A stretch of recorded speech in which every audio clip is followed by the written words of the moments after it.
Superb. So we are now live. We'll have a couple of minutes to let everyone join. I know that there's sort of various different people joining from around the globe. So we'll let all of those guys sort of come online. Please do, when you join, put into the chat box if you can hear us okay. Good to know that we're coming through loud and clear.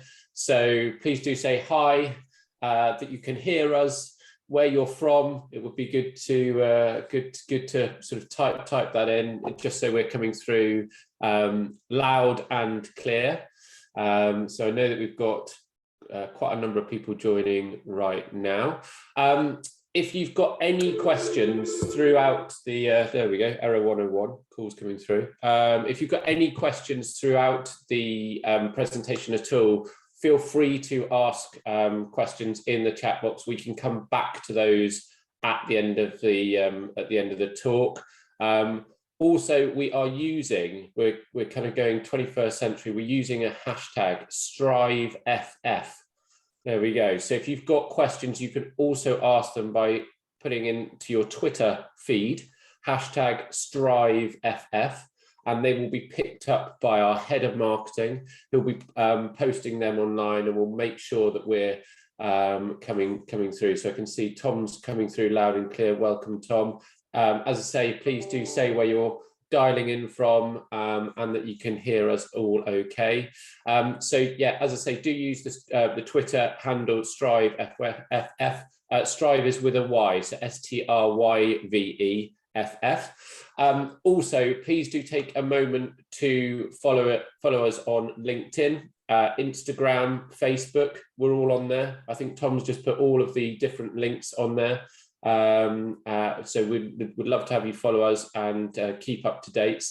There's also I don't want to be a sort of or ruin the spoiler, but there's a big announcement coming at the end of this presentation. So we'd love to have you join throughout. And we'll reveal what that is towards the end of the conversation. But we'll have one more minute just to let people join and come online with us.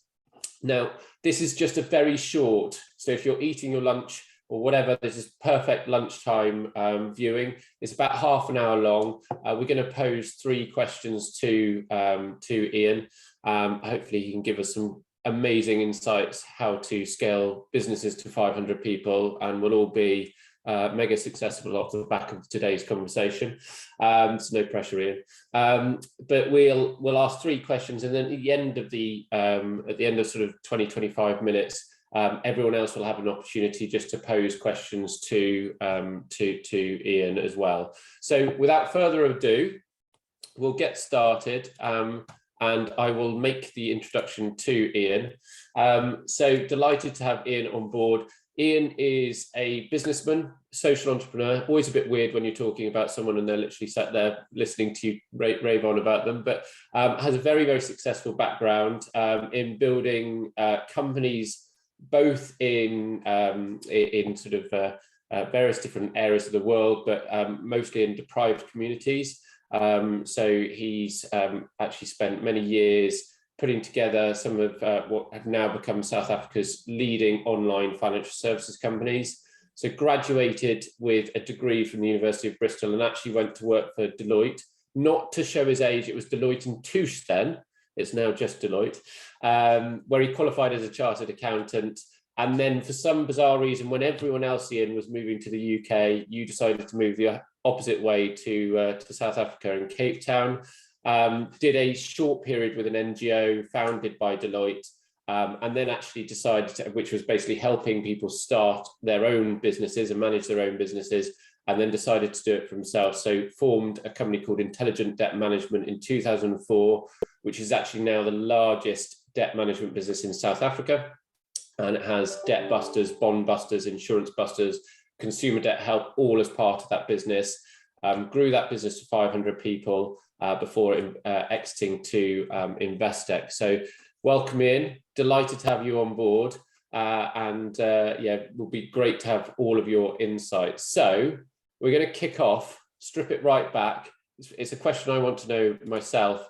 But in terms of in terms of getting started, how on earth do you go about deciding on the key hires to get your business off the ground? There we go. Nice. Hello, Ed. To start off with. Thank you very much for inviting me on here. And also thank you for putting a photograph of me on there, which is from 15 years ago. It's always good to see how one's changed. So getting into the thick of it. Look, I mean, I was 26 at the time. I quit Deloitte on the day I qualified, much to the delight of myself and probably more so to them.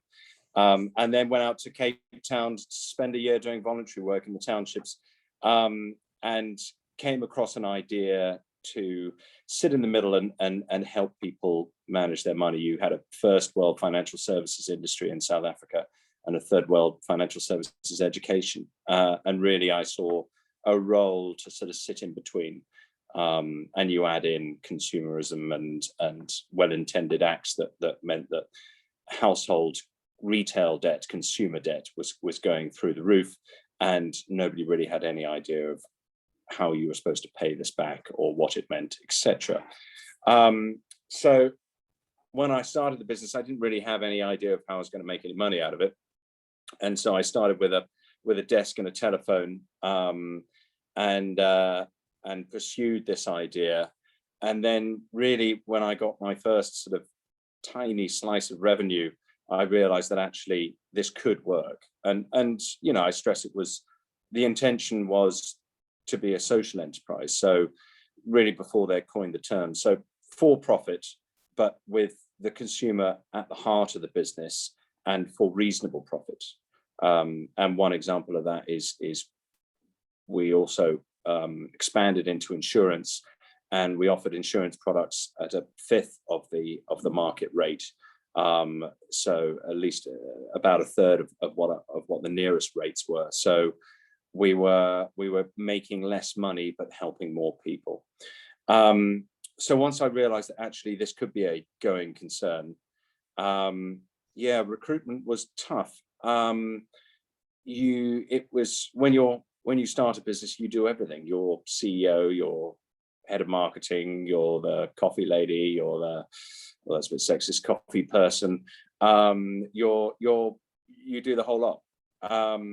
And so you run around trying to work out if this idea can work. And then really the next step was hiring somebody to help me, call it a personal assistant, a lackey, somebody to help me with the day-to-day admin of starting a business. And because this was 2003, seems strange, but it was the early days of internet and email and everything like that, and letters were still put in the post and with stamps on and everything like that. So there was a huge amount of admin. We were printing things and etc.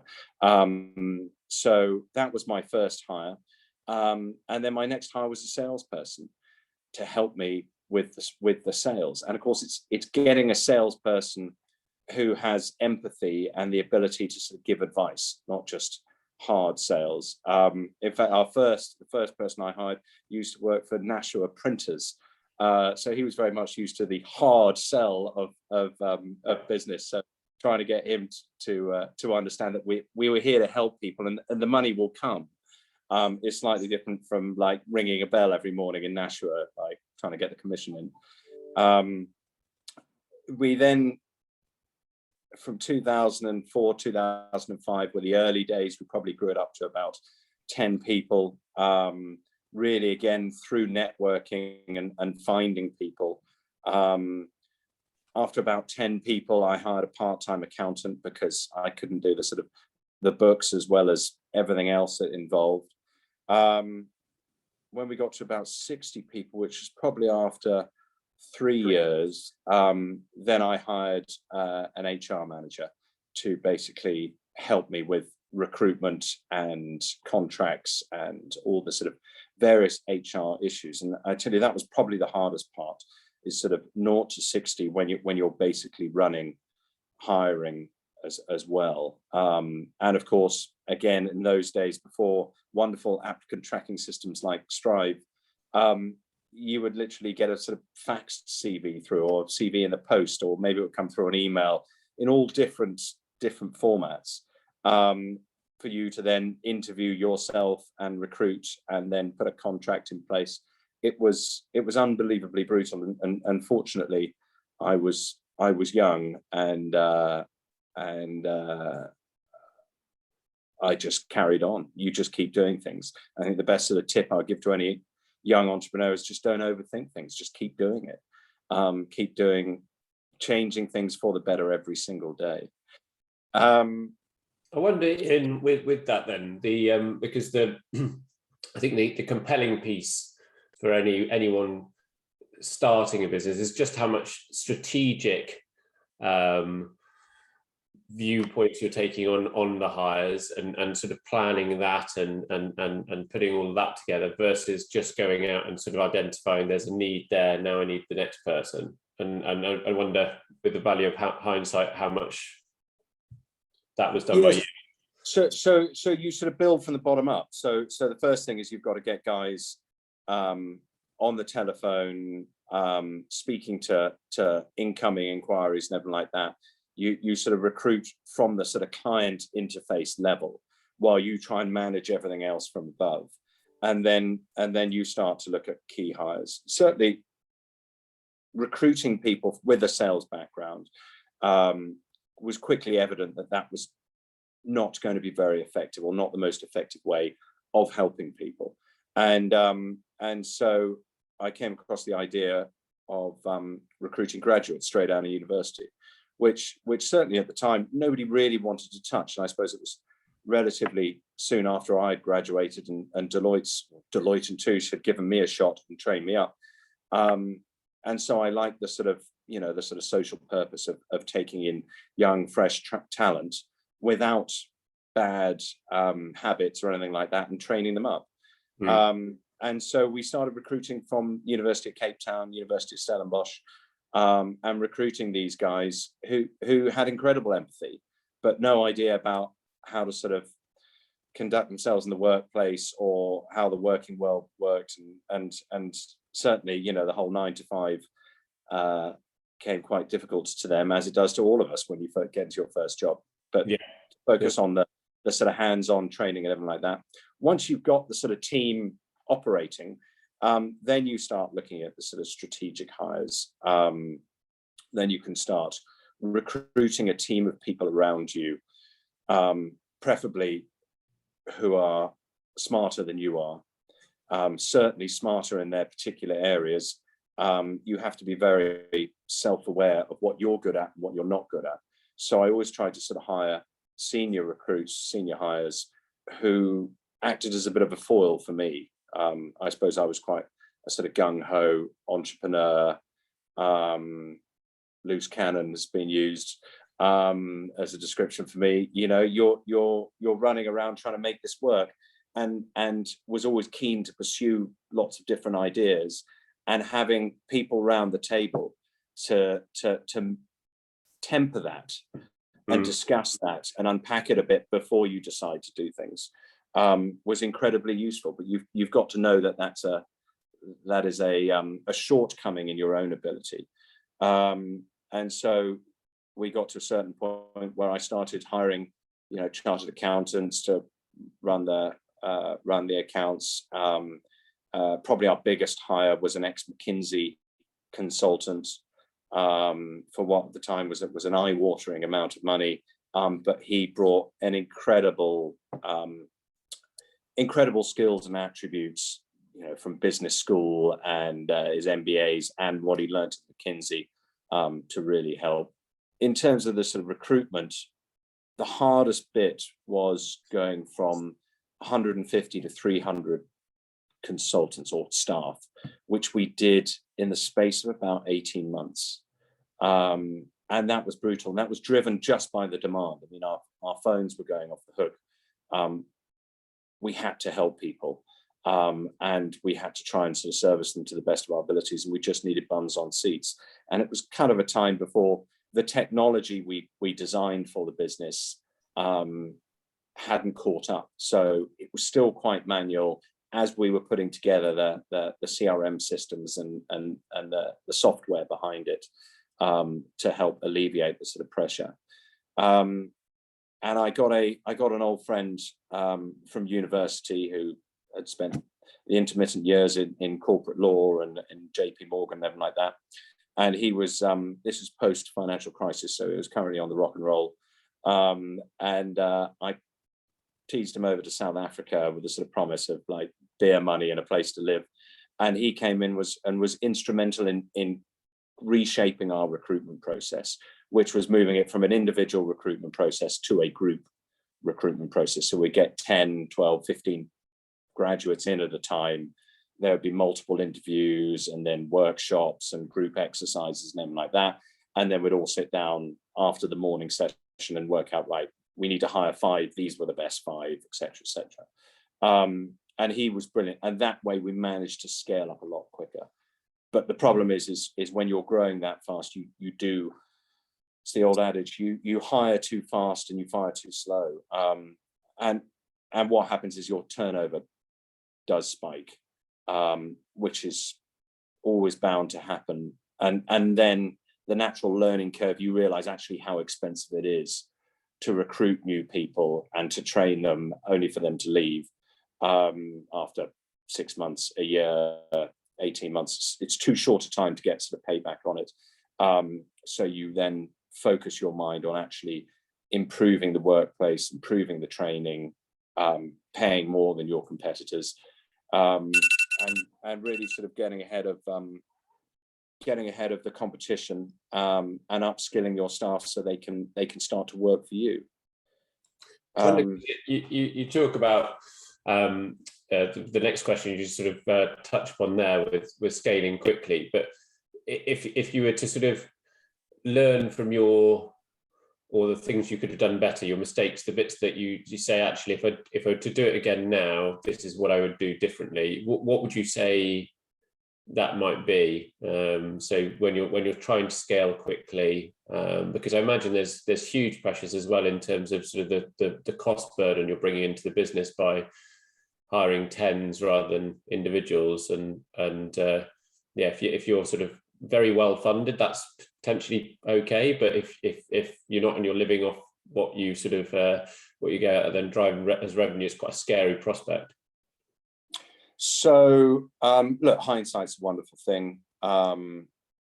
Maybe I could have taken a more measured approach, slowed down a bit, but I was in my late 20s, and I wanted to build this business, and we were just overcome by this wave of demand, this wave of consumers needing help now, that I felt there was a sort of social obligation to fix that problem and to find staff that they could speak to and who could help them. What else could I have done? We weren't funded. It was self-funded. I got a little bit of seed investment about a year into the business from a friend. So it was really, the sort of buck stopped with me. And so we grew with cash flow. I had the advantage that I'd done my chartered accountancy, so I knew that cash was your biggest worry, and so I ran our books on a cash receipts basis, and I wouldn't believe any money, any revenue, until it was in our bank account. And once I knew it was in our bank account, then we could plan for, great, how many more people can we hire now? How much can we spend on software? How many more computers can we buy, office, etc. It was all dependent on that. And quite interesting, all the competitors who started up around us, 90% of them failed, and failed largely because of cash flow, because they were looking at their revenue lines, and that doesn't mean anything until it turns into cash in your bank account. So the other thing, I made a lot of wrong decisions, but my view was, as long as you make more than 50%, as long as more than 50% of your decisions are right, you're going to go in the right direction, and you're going to make mistakes. And I guess it's the whole sort of lean startup model: make mistakes and learn from them, and do it quickly. I have been accused by some of the management team of being too slow to axe ideas that weren't working, and too slow to axe staff who weren't working. And I guess, you know, maybe I'm just too much of a softie at heart for this sort of cutthroat corporate world. But it's you know, it's difficult when you invest so much time, effort, and money in ideas or in people to let it go. Generally speaking, were they in hindsight, were they right? What, the people or the ideas? The people you're receiving advice from in terms of you need to speed up how quickly you act staff, or yeah, probably. Probably. I guess I just don't really like being an asshole. I think it's probably what it comes down to. You know, I would always give them another chance. No, they'll be fine. Let me have a chat with them, etc., etc. Yeah, I mean, they still to this day tease me that I've never actually fired anyone, which is not strictly true. I've got people to leave, rather than fire them. Leave by sitting down with them and saying, this is not working for me. This is not working for you. You can't be happy here. Let me find you another job. Yeah. That's a much more amenable way of doing it. Yeah. And the sort of, it moves on to our next questions. I mean, this is a lot to cover in a very short space of time, I might add, but you've hit upon the successful idea, and obviously the scale is now happening. At what point do you decide, I think now is the point that I want to exit? And I imagine when it's a success, you also get a huge amount of advice on exactly who you should be exiting to. So I wonder if you could talk us through that thought process. So I think it's probably about 6 or 7 years ago. I was 10 years into the business, got it up to, you know, 500 staff, and it was going really well. And I went to a conference in LA, which was amazing, and they had these incredible speakers there: Sheryl Sandberg, Bill Clinton, the Dalai Lama, all this sort of stuff. And one interview was with Larry King interviewing a guy called Jerry Bruckheimer, who was the film producer who did like Ocean's 11 and everything like that. And he said to Jerry, sort of on the stage in the interview, said, you know, Jerry, you're kind of in your twilight years. You've had this most incredible career, and you've got, you know, X billion in your bank account and everything like that. Do you have any regrets? And Jerry sort of was quite quiet for a while, and then said, yeah, you know, I do. I mean, I was a terrible husband and an even worse father. And then he said, but I chose business. And that's the choice you make, right? And he looked around at the, you know, 1,000 CEOs in the room, and I looked around and everybody was nodding. And I thought, that can't be right. That can't be a binary decision. And do I want it on my epitaph that I was just a businessman, an entrepreneur? And I sort of viewed life as being in chapters. And also second to that, I was in South Africa. I wanted to come back home to the UK. The Springboks were doing particularly well at the time. It wasn't good for my soul to be there. And so I came back and decided that I needed to transition out. And I thought I'd done my bit. I was an entrepreneur. Maybe I didn't enjoy running the business as much as I enjoyed building businesses. And so then you have the choice. Do you look for a strategic buyer, or do you look for a financial buyer? There was still masses of growth left in the business. And if you're convinced about that, then you really need to find a financial buyer, private equity or something like that. Because if you do a strategic, it's going to minimize your second exit. And so then I had a look at all the private equity guys, and I'd been in discussions before with Investec Asset Management, as they were 3 years beforehand, where we walked away from each other just because they didn't believe I was going to do the forecast I was going to do for the next 3 years, or pay the price. So they were the perfect place to start, because I could then send them my last 3 years financials, which smashed our forecast I'd given them 3 years ago. And so they were slightly nobbled on the price. And that deal was done on the condition that I would work for another couple of years and then hand over to a new CEO and step back and, you know, remain on the board and keep my remaining shareholding. Private equity doesn't bring you much apart from money and apart from having a big brother on the board. And I knew that beforehand. I'd taken advice on that. But what it does do, up until that point, nobody would lend me any money on the business. Not a single cent. Even though we had, you know, 400 or 500 staff and we were being profitable for years and everything like that, not a single cent would they lend me.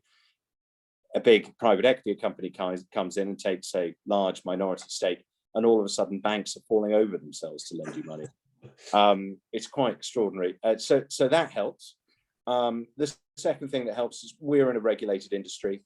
We were the biggest in the industry. We were the best, and we were quite vocal. And so, you know, we came under more scrutiny than anyone else, quite rightly. And just having a big brother as a shareholder, like a big private equity firm, really does sort of help you in those discussions with a regulator. It's not just, you're not just kicking Ian around, you've got some big boys there as well. And I suppose the third thing they bring is you know, somebody who believes in you and believes in your ambition for the business and what the business can be, and that sort of extra sort of shot of confidence to take it to the next level. Yeah, absolutely.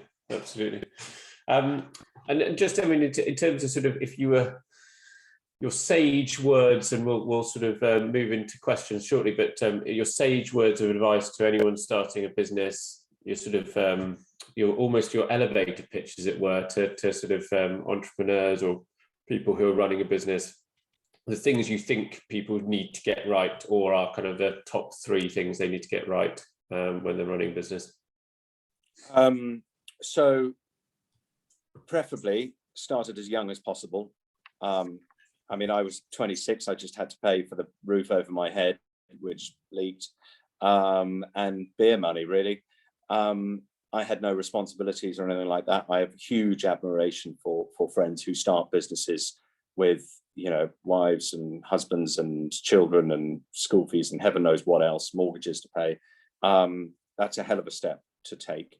So try and start it as early as possible, and just do things. Don't overthink things. Don't overanalyze. Do things. Try them, and move on. If it doesn't work, do something else. Somebody said to me a while ago, "Gosh, you're so lucky. Your business was so successful."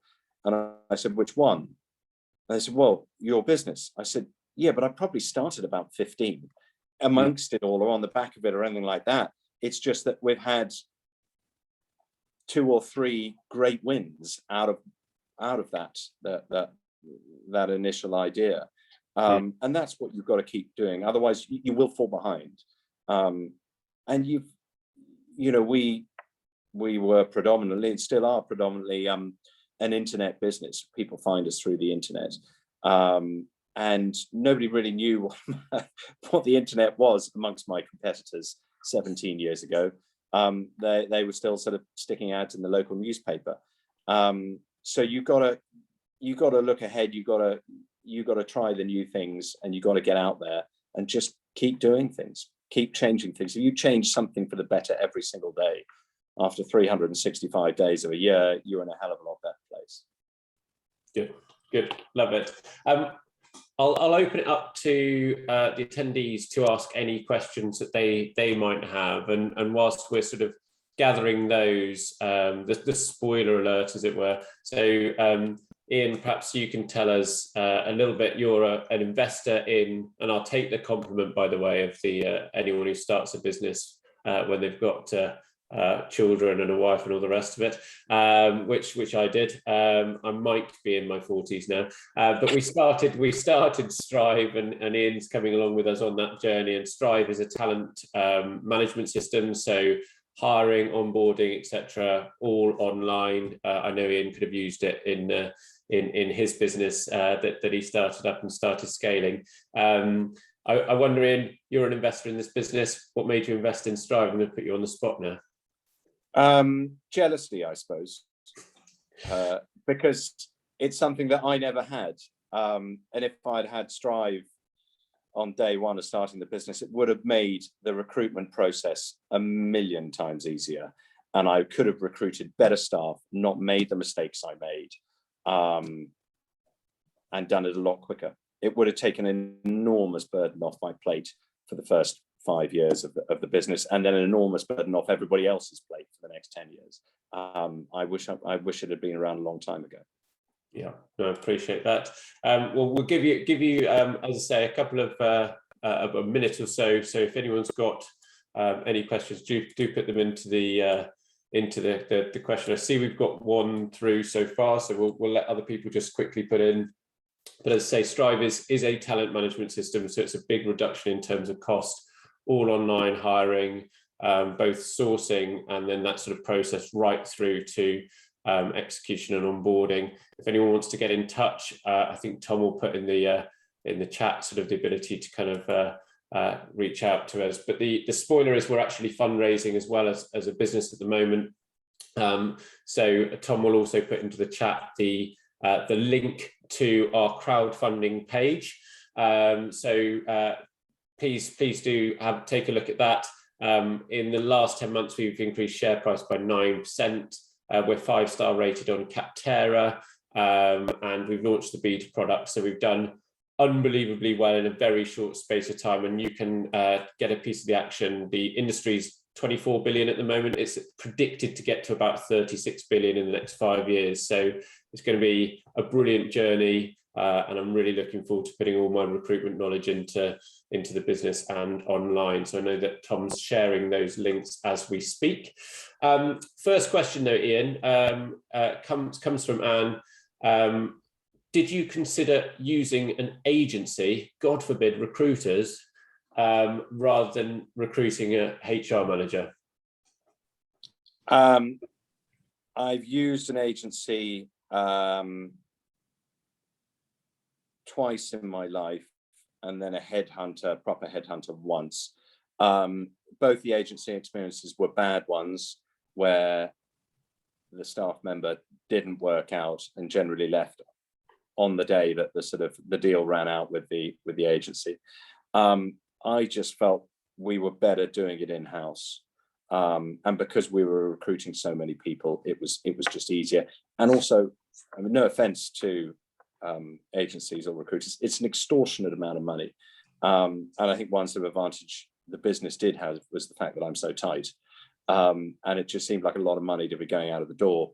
I'd rather be paying that to staff rather than to agencies. Where it did work really well was using a headhunter to find my replacement as CEO, and worked particularly well. And I said to the headhunter, I can't believe we're going to pay you all this money, and we're going to choose somebody who I already know. South Africa and Cape Town is a very small place. But the great advantage was that we had internal and external candidates applying for the job. And to give the internal candidates the peace of mind that actually a proper process was being followed and everybody was getting a fair shot. And I think the sign of success in that process is the fact that none of our senior management team left when we recruited an external CEO. So, it really does have its uses. In the past, I used LinkedIn a lot. I find that a very effective tool in finding people. But yeah, maybe things could have been done quicker and better if I had used an agency. I just couldn't find a good one in Cape Town to work with.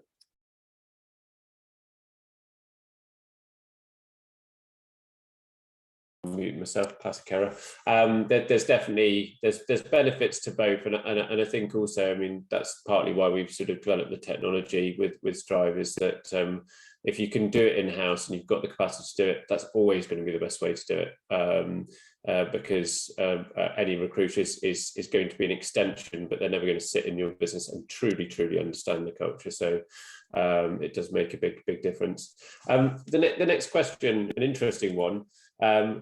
What was some of the worst advice you received whilst building your business? Some of the worst advice. Crikey. Sell too early.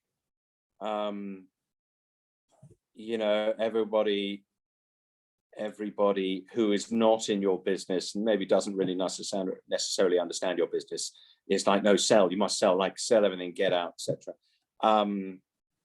So if you believe in your idea and you believe it's got legs and everything like that, then you've got to kind of back yourself and back the business and carry on. And I look back now, I've been involved in the business for 17 years. It's a hell of a long time.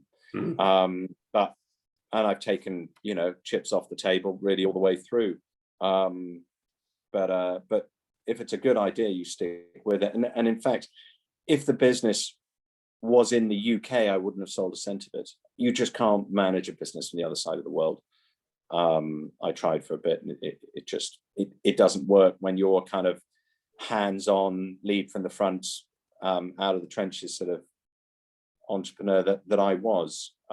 It's difficult to do, and I'm very glad I wasn't running the business during lockdown, because I would have found that hard, much harder than being in the office and geeing people up and everything like that.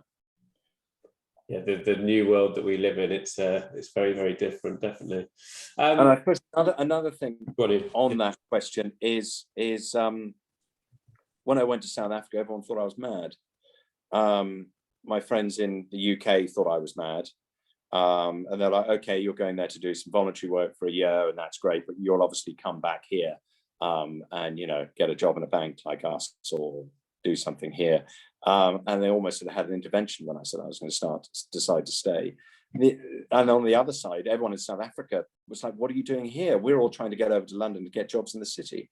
So if I'd listened to that advice, I wouldn't have gone or wouldn't have stayed there. But what it did do is take a lot of my competition out of the market, because all the young guys, hungry, ambitious, smart guys, so smart like me, they had all left. They'd all gone to London and the States and everything like that, to earn some sterling or dollars rather than rand. No, I mean, it's good to be contrarian in thinking, isn't it? I mean, yeah. It gets a long way. Ian, we've run out of time. We're actually over time, and I think it's a subject that we could talk about, as I say, for many hours, let alone sort of under one. But I really appreciate you giving us your time and insight. If anyone's got any questions whatsoever they want to pose to Ian or myself, please do reach out. I'm on ed@strive.online, so feel free to email me and get in touch. Equally, obviously, if you want to get in touch and understand more about the fundraising process, we'd love to hear from you as well. But otherwise, have a very good rest of your day. Thank you again, Ian, and we'll speak to you all soon. Pleasure. Thanks, Ed. Thank you.